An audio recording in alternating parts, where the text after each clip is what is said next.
시편 39편 4절부터 7절까지의 말씀입니다. 시편 39편 4절부터 7절까지의 말씀입니다.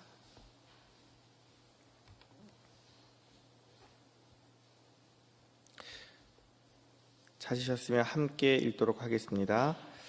여호와여, 나의 종말과 연한이 언제까지인지 알게 하사 내가 나의 연약함을 알게 하소서. 주께서 나의 날을 한 뼘 길이만큼 되게 하심에 나의 일생이 주 앞에는 없는 것 같사오니 사람은 그가 든든히 서 있는 때에도 진실로 모두가 허사뿐이니이다. 진실로 각 사람은 그림자같이 다니고 헛된 일로 소란하며 재물을 쌓으나 누가 거둘지는 알지 못하나이다. 주여, 이제 내가 무엇을 바라리요? 나의 소망은 주께 있나이다. 아멘. 사람들은 인생을 살아가면서 질문을 합니다. 어떻게 해야 잘 살 수 있을까? 사람들의 소원을 물어보면 대부분 잘 사는 것입니다. 그런데 잘 산다는 것이 무엇일까요? 어떻게 살아야 인생을 잘 살 수 있을까요? 한 아이가 친구네 집에 놀러 갔다 왔습니다. 엄마가 새로 사귄 친구네 집에 놀러 갔다 오니까 어떠냐? 그 집 어떻게 사냐? 물어봤더니 아이가 대답합니다. 엄마, 오늘 놀러 간 친구 집에 엄청 좋아. 집도 크고 자동차도 좋고 장난감도 많고 정말 엄청 잘 살아. 여기서 아이가 대답한 잘 산다는 말의 의미가 뭘까요? 부모님 서로 사이가 좋아서 금슬이 좋다는 이야기일까요? 아니면 부모와 자녀 간에 돈독한 우애를 가지고 사랑을 가지고 좋은 관계를 맺고 있다는 것일까요? 여기서 그 아이가 잘 산다는 말은 그 집이 부자라는 말입니다. 저도 자녀가 있지만 아이들한테 공부하라고 닥달을 합니다. 공부를 하라고 닥달하는 이유는 그래야 그 아이가 나중에 잘 살 거라고 생각을 해서 공부를 하라고 이야기합니다. 부모들이 자녀에게 잘 되라고 하는 그 말의 의미는 그 아이가 공부를 열심히 해서 다른 사람들보다 더 좋은 직장에 다니길 원하고요. 다른 사람들보다 더 많은 월급을 받기를 원하고요. 남들보다 더 부유하게 살기를 원하고 우리가 그런 말을 합니다. 다시 말해서 부자로 돈이 많으면 남들이 인정할 만한 그런 직장에 다니거나 사업을 잘 하면 우리는 잘 산다고 이야기를 합니다. 인생의 초점이 돈과 명예, 권력 이런 것에 맞춰져 있어요. 그래서 우리가 잘 산다고 이야기할 때는 그 사람이 어떻게 살아왔는지를 이야기하는 것이 아니라 그 사람이 얼마나 많은 것을 가지고 있는지를 이야기하고 있습니다. 우리의 인생이 돈이 많으면 잘 사는 것일까요? 명예가 많으면 잘 사는 것일까요? 권력이 있으면 잘 사는 것일까요? 저희 목사님 가끔 드시는 예화 중에 서양 연극의 단지 15분이라는 연극이 있습니다. 어떤 사람이 부유한 집에서 태어났어요. 머리까지 좋아요. 엄청 똑똑합니다. 이 사람은 박사학위를 하고 있어요. 근데 박사학위 논문이 엄청 좋은 성적으로 교수들의 칭찬을 받으면서 통과를 했어요. 이제 박사학위를 받을 그 날을 기다리면서 있습니다. 그리고 사랑하는 애인과는 부모님의 허락을 맡으려고 기다리고 있어요. 이 사람의 앞으로 남은 인생은 장밋빛 인생이에요. 근데 어느 날 가슴에 통증이 있어서 병원을 찾아갑니다. 그리고 검사를 했더니 의사가 청천벽력과 같은 이야기를 합니다. 시한부 인생인데 남은 시간이 단지 15분밖에 남지 않았다고 이야기합니다. 이 사람의 인생이 너무나 허무하고 어이가 없어서 막막하게 앉아있다 보니까 시간이 흘러가고 10분밖에 남지 않았습니다. 근데 그때 전보가 와요. 억만장자이신 삼촌이 돌아가시면서 그에게 재산을 남겼다는 전보예요. 근데 죽음을 앞두고 나서 그것이 아무 의미가 없는 거예요. 조금 있더니 다시 전보 한 통이 옵니다. 그가 내었던 박사 논문이 최우수 논문으로 선정돼서 상을 받게 됐다는 거예요. 근데 10분 뒤에 죽는데 그것이 의미가 있습니까? 조금 지나고 나니까 애인한테 전화가 옵니다. 드디어 아버지가 결혼을 승낙하셨다고. 이 사람은 돈도 가졌고 명예도 가졌고 사랑도 가졌어요. 근데 남은 시간이 없어요. 그러다 보니까 너무 허무해하면서 그는 마지막 숨을 거두게 됩니다. 죽음 앞에서는요, 엄청난 재물도, 추구하던 명예와 성공도, 원하던 사람과의 사랑도 아무 의미가 없었습니다. 오늘 시편 39편 저자가 다윗인데요, 우리 읽지 않았지만 10절과 13절에 보면 다윗이 이렇게 이야기합니다. 주의 징벌을 나에게서 옮기소서. 주의 손이 치심으로 내가 쇠망하였나이다. 주는 나를 용서하사 내가 떠나 없어지기 전에 나의 건강을 회복시키소서. 오늘 시편 39편은 이 말씀을 근거로 보면 다윗이 병에 걸려 있는 상황입니다. 어떤 학자들은 다윗이 말년에 병이 들어서 자기의 죄를 되돌아봤다고 이야기하기도 하고, 어떤 학자들은 밧세바와의 간음 사건 때문에 병에 걸렸다고 이야기를 하기도 합니다. 그런데 중요한 것은 어떠한 상황이든지 간에 다윗은 자기 죄 때문에 하나님께 징벌을 받았습니다. 다윗은 누구나 존경하는 좋은 이미지의 왕이었습니다. 다윗이 왕이 되고 나서 어디로 가든지 하나님께서 승리하게 하셨어요. 그는 전쟁을 하면 할수록 많은 재산을 모았어요. 전쟁을 하면서 많은 명예를 얻었어요. 그는 남부럽지 않은 삶을 살았습니다. 그랬던 그가 죄를 지었습니다. 남의 아내를 보고 탐을 냈죠. 그리고 그 아내를 소유하기 위해서 그 남편을 죽이게 되죠. 하나님 앞에서 그가 큰 죄를 지었습니다. 그리고 그 죄로 인해서 병에 걸렸습니다. 병에 걸리고 나니 그가 쌓았던 부도 명예도 아무 소용이 없습니다. 그래서 5절과 6절에 다윗이 이렇게 고백합니다. 주께서 나의 날을 한 뼘 길이만큼 되게 하시며 나의 일생이 주 앞에서 없는 것 같사오니 사람이 든든히 서 있는 때에도 진실로 모두가 허사뿐이니이다. 진실로 각 사람은 그림자같이 다니고 헛된 일로 소란하며 재물을 쌓으나 누가 거둘는지 알지 못하나이다. 현대인의 성경을 보면 조금 다른 느낌이 듭니다. 주께서 내 날을 손바닥 넓이만큼 되게 하셨으니 나의 일생도 주 앞에서 일순간에 불과하며 이 인간이 잘난 척하지만 한 번의 입김에 지나지 않습니다. 사람이 부산하게 이리저리 뛰어다니지만 그림자에 불과하고 그가 하는 일도 헛되며 길을 쓰고 재산을 모으지만 누가 가져갈지 알지 못합니다. 자신의 일생을 돌아보니 한순간이에요. 자기가 많은 자랑을 하고 살았는데 하나님이 입김 한번 부시니 아무것도 아니에요. 그가 열심히 뛰어다녔지만 그림자 같은 인생이었고 많은 것을 모았지만 죽음 앞에 서보니 아무것도 아니었어요. 예전에 약봉투에 보면 이런 글이 있었어요.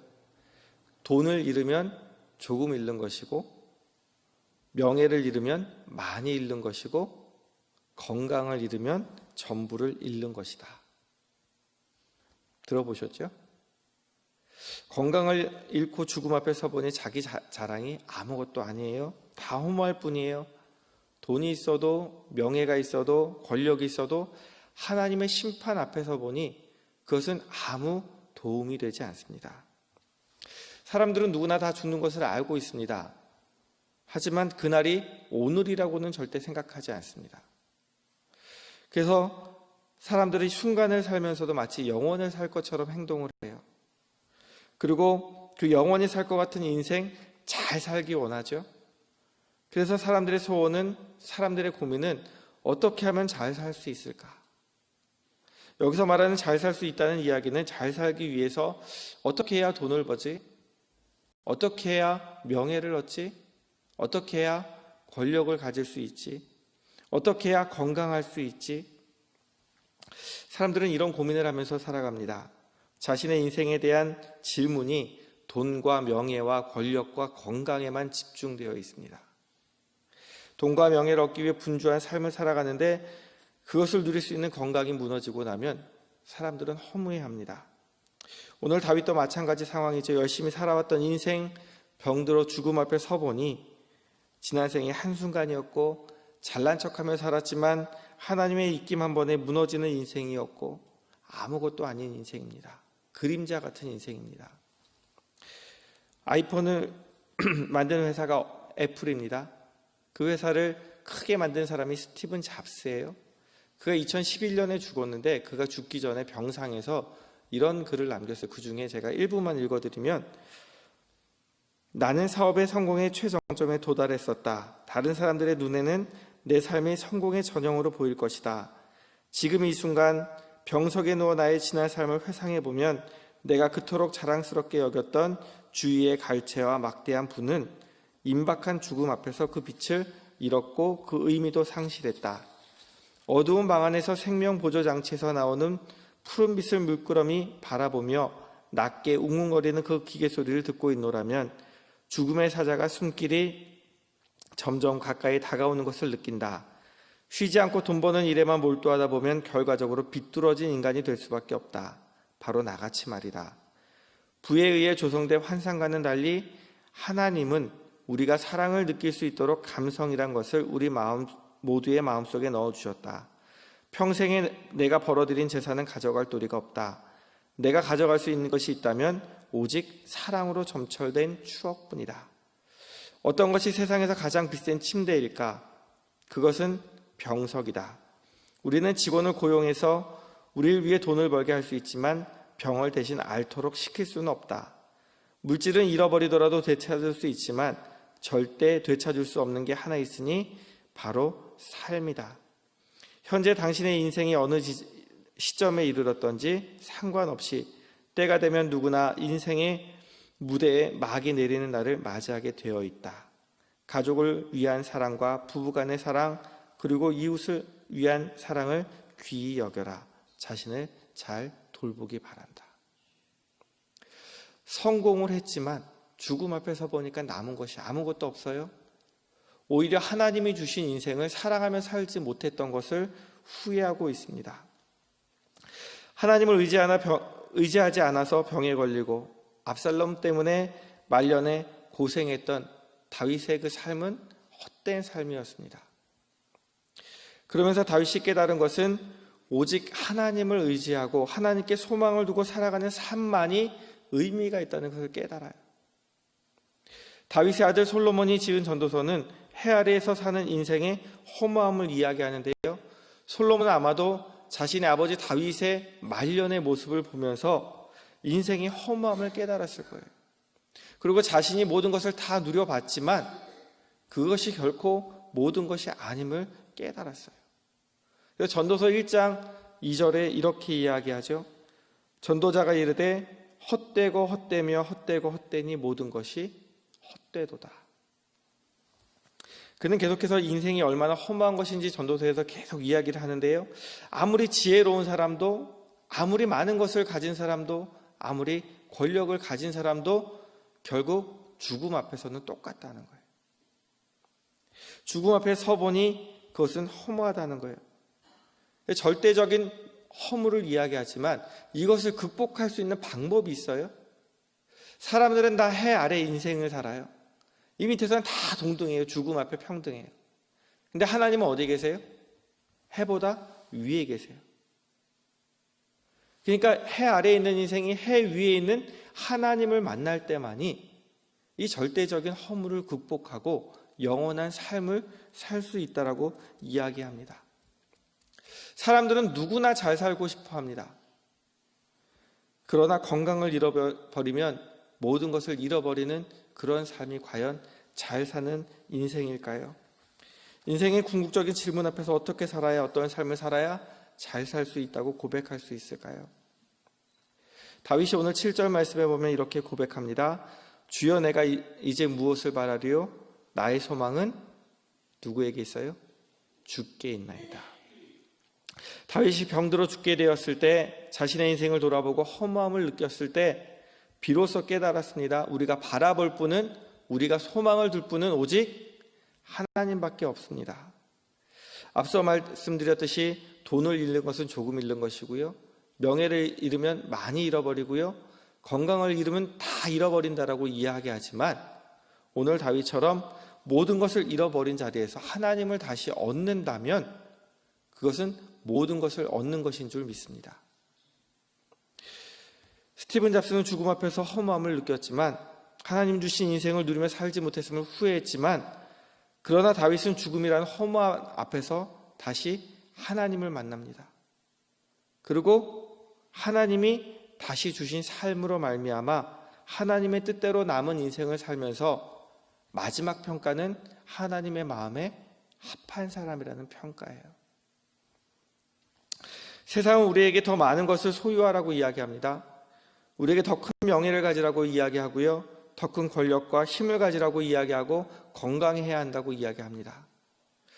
그래야 행복할 수 있다고, 잘 살 수 있다고 우리에게 이야기합니다.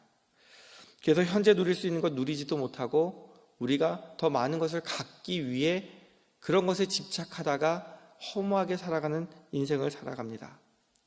그러나 성경은 그렇게 이야기하지 않습니다. 하박국 선지자가 이렇게 고백하죠.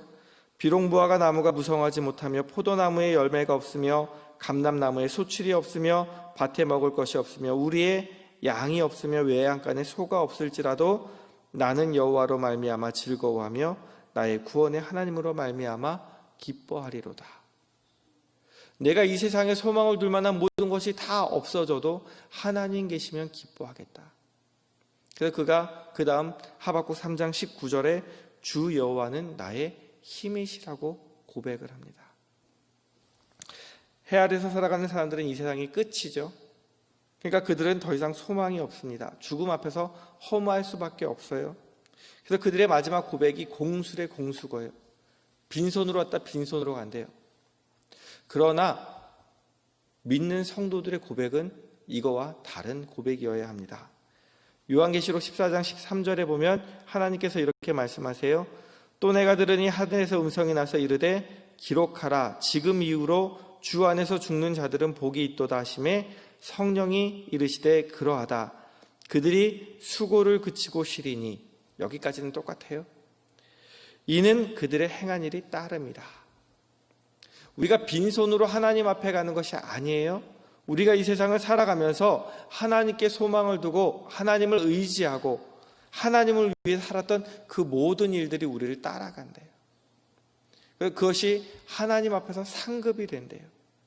이 세상 사람들은 빈손으로 왔다가 모든 것을 두고 빈손으로 가지만 우리는 이 세상에 빈손으로 오지만 우리가 행하며 살았던 그 모든 일들이 하나님 앞에 다 따라가는 인생인 줄 믿습니다.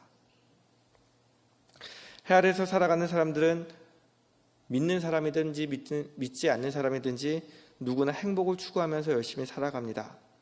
최선을 다하지만 결정적인 차이가 있어요. 세상 사람들은 아무것도 못 갖고 가지만 우리는 하나님과 교제하면서 살아갑니다. 그것이 하나님 보시기에 의의가 됩니다. 소요리 문답은 하나님과 교제하며 살아가는 성도들의 삶에 대해서 이렇게 이야기합니다. 사람의 제일 되는 목적은 하나님을 영화롭게 하며 영원토록 그를 즐거워하는 것입니다. 우리 인생의 목적은요, 다른 사람과 비교해서 더 나은 삶, 더 많이 가진 삶이 아닙니다.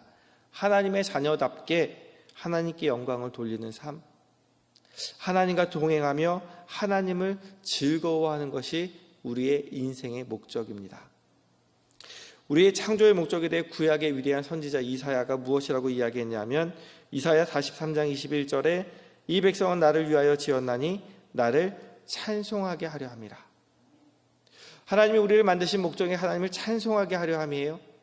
신약의 위대한 사도 바울은 에베소서 1장 14절에 우리가 하나님의 영광의 찬송이 되게 하려 하심이라고 기록합니다. 우리가 하나님을 찬송하는 것을 넘어서 무엇이래요? 하나님의 영광의 찬송이 되게 하려고 하나님 만드셨다고 이야기합니다. 하나님의 창조 목적에 맞는 삶이 잘 사는 삶인 줄 믿습니다. 남들보다 부유한 삶이 아니라 어렵고 힘들 때에도 하나님 의지하고 하나님께 소망을 두는 삶, 그리고 무엇보다도 하나님의 영광을 위해 살아가는 삶이 잘 사는 삶인 줄 믿습니다. 다윗은 세상에서 잘 나갈 때 하나님께 소망을 두지 않았어요. 그래서 범죄했어요. 그러나 죽음 앞에서 자기의 연약함을 깨닫고 난 이후에는 하나님께 소망을 두었어요. 그리고 남은 삶이 하나님의 마음에 합한 삶으로 살아갔습니다. 잘 사는 것은 부자가 되는 것이 아닙니다. 행복을 기준으로 내 마음에 들고 내가 누구도 부러워하지 않고 내 뜻에 만족하며 살아가는 삶이 잘 사는 삶이 아닙니다. 잘 사는 것의 기준은 하나님이 되어야 됩니다. 그리고 하나님을 알고 그에 따라 사는 삶이 잘 사는 삶입니다. 하나님께서는 우리를 위해 하나밖에 없는 아들을 주셨습니다. 우리가 하나님께 소망을 두고 살아가길 원하고 계십니다. 우리가 하나님을 즐거워하며 하나님과 동행하는 삶, 하나님이 원하는 삶을 잘 사는 성도가 되기 원합니다. 마지막으로 찬양가사 하나 읽어드리고 설교를 마치려고 하는데요. 주 은혜임을, 유 목사님 잘 부르시는 찬양인데 그 주 은혜임을이라는 찬양인데요. 주 나의 모습 보네 상한 나의 맘 보시네 주 나의 눈물 안에 홀로 울던 맘 아시네 세상 소망 다 사라져가도 주의 사랑은 끝이 없으니 살아가는 이 모든 순간이 주 은혜임을 나는 믿네 주 사랑 내게 있네 그 사랑이 날 채우네 주 은혜 내게 있네 그 은혜로 날 채우네 세상 소망 다 사라져가도 주의 사랑은 끝이 없으니 살아가는 이 모든 순간이 주 은혜임을 나는 믿네. 우리의 삶의 세상 모든 소망이 다 사라질 때도 하나님의 사랑이 끝이 없는 줄 믿는 그런 믿음을 갖기 원합니다. 살아가는 이 모든 순간이 하나님의 은혜임을 믿습니다. 오직 우리를 구원하신 주님께 소망을 두고 하나님을 의지하고 하나님과 동행하는 삶을 살아가는 저와 성도님들이 되길 원합니다. 같이 기도하시겠습니다. 우리의 소망이 되신 하나님 아버지 앞에서 언제나 부족한 저희들의 모습을 깨닫습니다. 세상의 헛된 욕심에 사로잡혀 살아가지 않게 하시고 하나님께 소망을 두고 하나님을 의지하며 하나님과 동행하며 하나님께서 원하시는 삶을 살아가기 원합니다. 우리의 마음과 생각을 붙들어 주셔서 독생자를 주신 하나님의 사랑을 기억하게 하시고 이 세상 살아가는 모든 순간이 주 은혜임을 감사하며 살아가는 삶이 되게 하여 주옵소서. 예수 그리스도의 이름으로 기도드립니다. 아멘.